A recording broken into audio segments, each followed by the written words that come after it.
Saya mau cerita. Ada dua orang sahabat yang tinggal di sebuah desa kecil di Italia. Sebut saja nama mereka adalah Pablo dan Bruno. Mereka adalah anak muda yang memiliki impian yang tinggi. Mereka sering berkhayal bagaimana kalau suatu hari nanti mereka menjadi orang terkaya di desanya.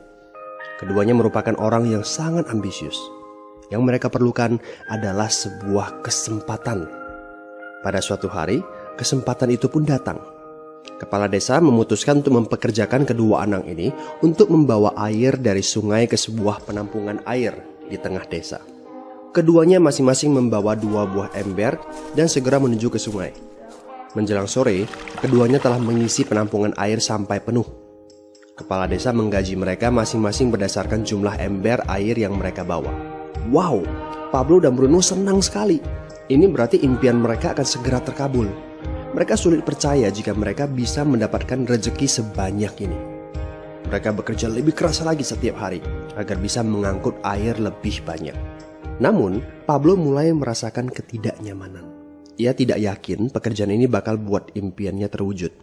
Punggungnya nyeri dan kedua telapak tangannya lecet-lecet. Kian hari, kian takut saat harus pergi bekerja. Ia pun mulai berpikir keras mencari akal bagaimana caranya membawa air dari sungai ke desanya. Aha, Pablo mendapatkan ide. Bruno, saya punya rencana.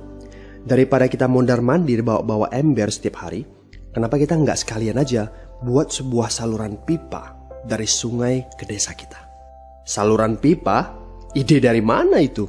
Seru Bruno. Kita udah punya kerjaan yang bagus, Pablo. Saya bisa bawa 100 ember sehari. Saya akan jadi orang kaya. Di akhir minggu, saya bisa beli pakaian baru. Pada akhir bulan, saya bisa beli seekor sapi. Dan pada akhir tahun, saya bisa bangun sebuah gubuk baru. Nggak ada kerjaan sebagus ini di desa ini. Setiap minggu kita bisa liburan. Setiap akhir tahun, kita berhak cuti selama 2 minggu dengan gaji utuh. Kita akan punya hidup yang layak. Jadi buang jauh-jauhlah pikiran untuk bangun saluran pipa. Tapi Pablo tidak putus asa. Ia akhirnya memutuskan untuk bekerja paruh waktu. Ia tetap bekerja mengangkut ember-ember air. Separuh waktunya, serta di akhir pekan, dia luangkan waktu untuk bangun saluran pipanya. Hal itu tidak mudah. Penghasilannya otomatis menurun dan dibutuhkan waktu 1 hingga 2 tahun sebelum saluran pipanya bisa menghasilkan sesuatu yang berarti. Bruno dan orang-orang desa mulai mengejek Pablo. Dia menyebutnya Pablo si manusia saluran pipa. Bruno yang berpenghasilan hampir 2 kali lipat dari Pablo terus memamerkan barang-barang baru yang berhasil ia beli. Sapi, keledai, pakaian, sepatu baru, gubuk bertingkat 2. Bruno bisa makan mewah di kedai. Orang-orang di desa menyebutnya Tuan Bruno. Sementara Bruno berbaring santai di sore hari pada akhir pekan, Pablo terus saja menggali saluran pipanya. Pada bulan-bulan pertama, Pablo memang tidak bisa menunjukkan hasil dari usahanya.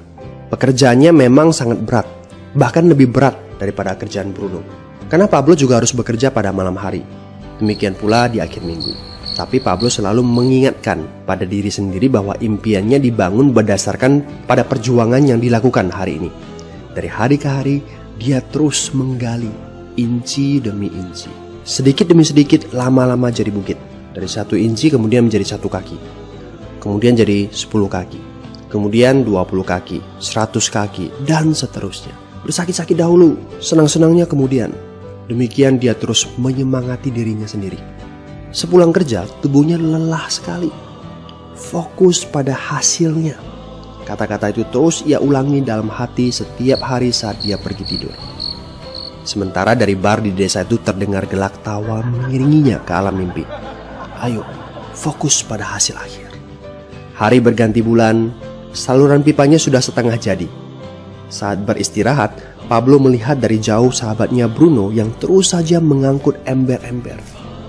Bahu Bruno tampak semakin lama semakin membungkuk. Dia menyeringai kesakitan. Langkahnya semakin lamban akibat kerja keras setiap hari. Dia semakin jarang bersantai-santai di tempat tidur gantungnya. Dia lebih sering terlihat di bar, duduk dengan wajah letih dan murung. Saat pengunjung bar melihat Bruno, mereka saling berbisik. Hei, ini dia Bruno si manusia ember. Dia lebih suka duduk sendiri di sudut yang gelap ditemani botol-botol kosong di sekelilingnya. Akhirnya, saat bahagia Pablo pun tiba.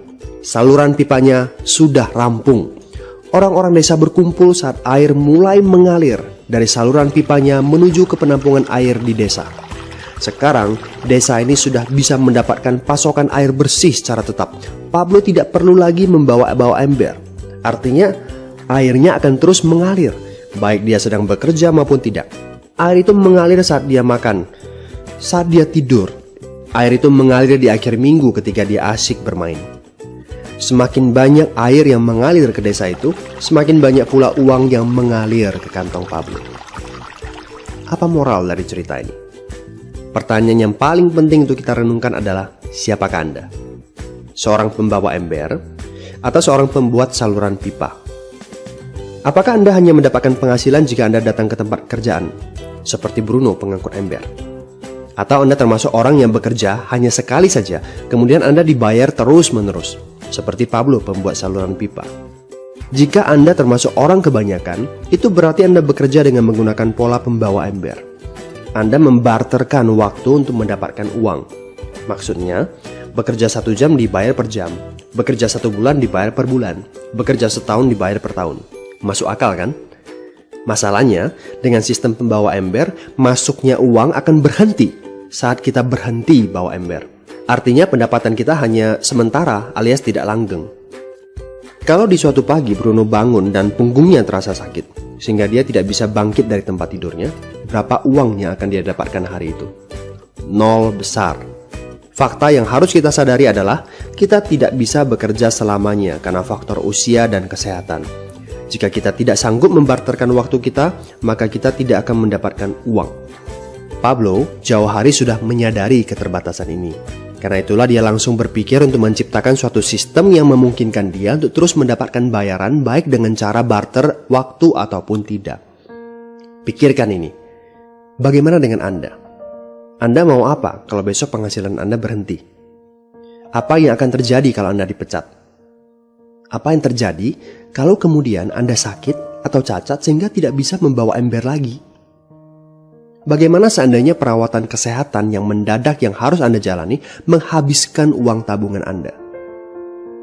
Apa yang terjadi bila uang tabungan Anda itu langsung menguap dalam semalam? Kalau penghasilan Anda berhenti besok, untuk berapa lama Anda bisa membayar hipotek Anda? Cicilan rumah, mobil Anda, ataupun untuk biaya sekolah anak-anak Anda? 1 tahun, 6 bulan, 3 bulan, atau 3 minggu? Jelas. Apakah Anda bekerja sebagai penyapu jalan, bekerja di kantor, punya jabatan tinggi, atau memiliki toko, seorang profesional di bidang tertentu, tetap saja Anda membarterkan antara satuan waktu dengan satuan uang.